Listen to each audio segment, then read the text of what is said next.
Supreme court के वार्ताकारों के सामने दो बच्चियों ने ऐसे धारदार तर्क रखे कि उन वार्ताकारों ने भी कहा कि आपके बातचीत करने के तरीके से हम बहुत प्रभावित हैं और हम आगे भी आपसे बात करने आएंगी। ये वो दोनों बच्चियां हैं, बेहद कम उम्र की हैं, लेकिन इतने तार्किक तरीके से अपनी बात को रखा है। मैं आपको माहौल क्या है, मैं इन दोनों बच्चियों से बात कराता हूँ। आपका नाम क्या है? जी, मेरा नाम फातिमा है। और आपका? जैनब। जैनब। आप कहाँ पढ़ाई करती हैं? मैं जामिया की स्टूडेंट हूँ। और आप? इग्नू की स्टूडेंट हूँ मैं। तो ये इतना जबरदस्त तरीके से क्या पढ़ती हैं आप? मैं रिसर्च स्कॉलर हूँ। इतना जबरदस्त तरीके से आपने बात रखी कि वो सुप्रीम कोर्ट के बड़े बड़े वकील उन्होंने दांतों तले उंगली दबा ली।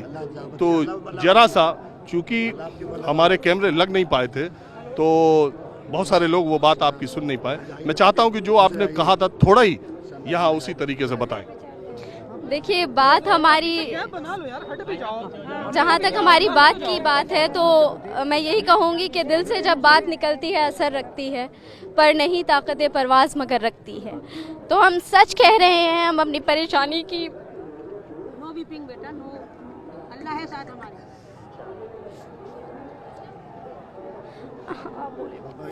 अब इनसे बात करें मुझसे। अब इस वक्त मैं बहुत, उस वक्त बोलते वक्त भी ये बच्ची इमोशनल हो गई थी, लेकिन बाद में मैंने आपको बताया कि बाद में ऐसी बातें इन दोनों ने रखी थी। मैं चाहता हूँ आपने जो बात रखी आप बताएं। देखिए, संजय हेगड़े साहब और उनके साथ जो एक और वकील थी, वो ये कह रही थी कि आप लोगों की बातें बहुत डीप थी और आप लोगों की लॉ की समझ और आपकी बात जो है, हम बहुत इम्प्रेस हुए उससे।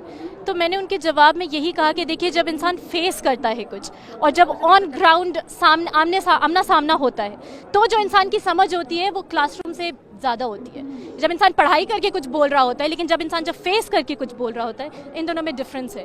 और वही डिफरेंस हमने उनसे कहा कि इसीलिए हमारी बातें शायद बहुत आपको असर वाली लग रही है, क्योंकि हम वो फेस कर रहे हैं, क्योंकि हमें दिन रात आतंकवादी कहा जा रहा है, क्योंकि हमारे अगेंस्ट स्लैंडर किया जा रहा है। हम महिलाएं हैं, लेकिन हमारी इज्जत नहीं हो रही है इस कंट्री में। हम 21st सेंचुरी में रह रहे हैं, लेकिन हमें फिर भी बार बार ये फेस करना पड़ रहा है, बार बार। और हमें हमारी एग्जिस्टेंस पर क्वेश्चन उठाया जा रहा है।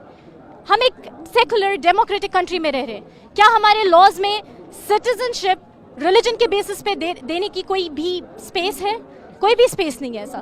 लेकिन ये लॉ वही कर रहा है। हमने आसाम का मॉडल देखा है कि आसाम के मॉडल में क्या हो रहा है। हम खुले खुले इनके स्टेटमेंट्स देखते हैं कि डिटेंशन सेंटर से जो भी नॉन मुस्लिम्स इनको बाहर निकाला जाए।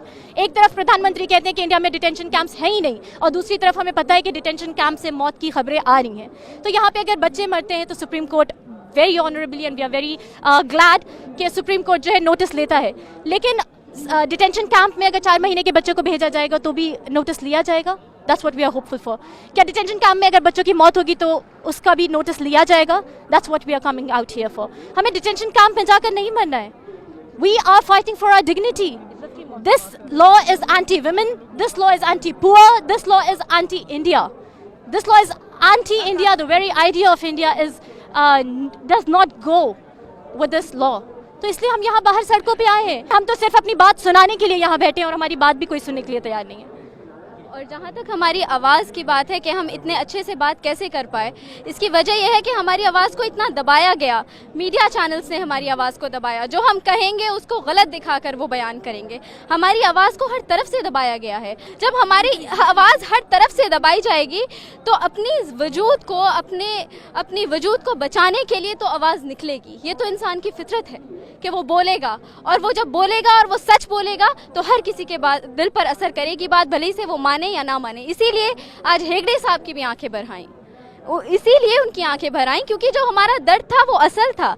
ये प्रोटेस्ट इस बारे में नहीं है कि हम सड़क ब्लॉक कर लें, सड़क का हिस्सा हम ब्लॉक कर बैठे हैं और लोगों को परेशान कर रहे हैं, यहाँ पर हम पिकनिक मना रहे हैं। नहीं, यहाँ तो हम अपनी एग्जिस्टेंस के लिए लड़ रहे हैं। यहाँ पे हम अपना एहतजाज दर्ज करा रहे हैं कि आप लोग हमसे ये किस तरह हमारे साथ ये नाइंसाफ़ी कर सकते हैं कि आप ये कहेंगे कि हम देश के नागरिक हैं या नहीं।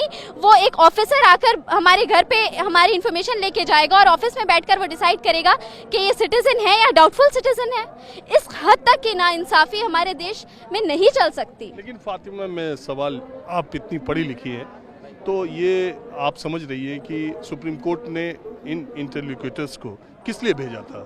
CAA के प्रोविजंस को या CEA के वापस लेने के मामले को, ये इसमें कोई फैसला नहीं कर सकते। वो आए थे बीच का रास्ता निकालने के लिए। उन्होंने कहा भी कि ये मामला अदालत के पास है और CAA पे अदालत देखेगी जो होगा। मैं ये जानना चाह रहा हूँ कि ये बातें आपकी बातें ज़्यादा CAA NRC NPR को लेकर के थी, वो बातें कुछ और करने आए थे, तो ये बातचीत की टेबल पे कोई बीच का रास्ता निकलते आपको दिखता है? आप देखिए, खुद समझिए कि ये जो प्रोटेस्ट है ये शुरू ही CAA और NRC के खिलाफ हुआ है। इसलिए हम इस प्रोटेस्ट से रिलेटेड कोई भी बात अगर करेंगे तो उसको CAA और NRC से अलग नहीं कर सकते। अगर अलग कर सकते तो हम वैसे ही उठा लेते प्रोटेस्ट, हम वैसे ही उठ जाते हैं यहाँ से, प्रोटेस्ट नहीं करते हम। अब रही बात कि वो रोड ब्लॉक की जो बात है, वही मैंने कहा कि पूरी बात ये रोड ब्लॉक पर आके रुकी जा रही है। लेकिन ये बात आप समझें कि रोड ब्लॉक की जो इनकन्वीनियंस है, वो लोगों को 2 घंटे का जाम लग रहा है, लोग वहाँ परेशान हो रहे हैं। अब हमारी इनकन्वीनियंस सोचिए कि 2 महीने से हम सर्दी में बैठे हुए हैं, कड़ाके की सर्दी में, और आप ये समझिए कि ये प्रोटेस्ट है किस लिए? ये प्रोटेस्ट है संविधान की वैल्यूज को बचाने के लिए। कोई भी ट्रैफिक जाम, कोई भी सड़क संविधान की वैल्यूज से बड़ी नहीं है। जब बात संविधान पे होगी तो हम सड़क क्या अपनी जान भी देंगे, संविधान के लिए हमें करना पड़ेगा। ये बीच का रास्ता कोई निकलेगा? आप बताइए कि क्या संविधान में कोई अदरवाइज हो सकता है? क्या हम सेक्युलर नेशन को, अगर आप तैयार हैं कि हम सेक्युलर इंडिया को बना दें एक मोनार्की या एक हिंदू राष्ट्र, तो शायद हम ये कह सकते हैं कि हम सिटीजनशिप के लिए जो प्रोटेस्ट है उसे रोड की इनकन्वीनियंस की वजह से उठा लें। आपने भी सुना होगा, मैंने भी सुना है, अभी बनारस में गए थे, प्राइम मिनिस्टर ने, उन्होंने कहा था CAA वापस लेने का सवाल नहीं। होम मिनिस्टर कह ही रहे हैं CAA लेने का वापस सवाल नहीं।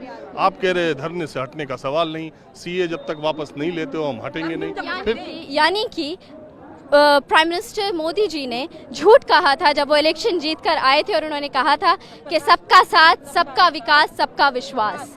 तो ये बात प्रूव हो जानी चाहिए और फिर प्राइम मिनिस्टर और जो बीजेपी गवर्नमेंट है वो अपना स्टैंड वापस ले ले। वो कह दे कि हम सबका विकास, सबका विश्वास के हित में नहीं है, हम सिर्फ अपनी मनमानी चलाएंगे, डेमोक्रेसी का स्ट्रक्चर हम तहस नहस कर देंगे, क्योंकि हमारे लिए मैटर नहीं करता कि लोग क्या आपको ये लगता है कि इसका रास्ता सुप्रीम कोर्ट के फैसले से ही आएगा? जब CAA पर सुप्रीम कोर्ट, तब मान लेंगे आप जो फैसला करें? हमें सुप्रीम कोर्ट पर पूरा भरोसा है। Supreme court is the apex temple of justice हमारी कंट्री में।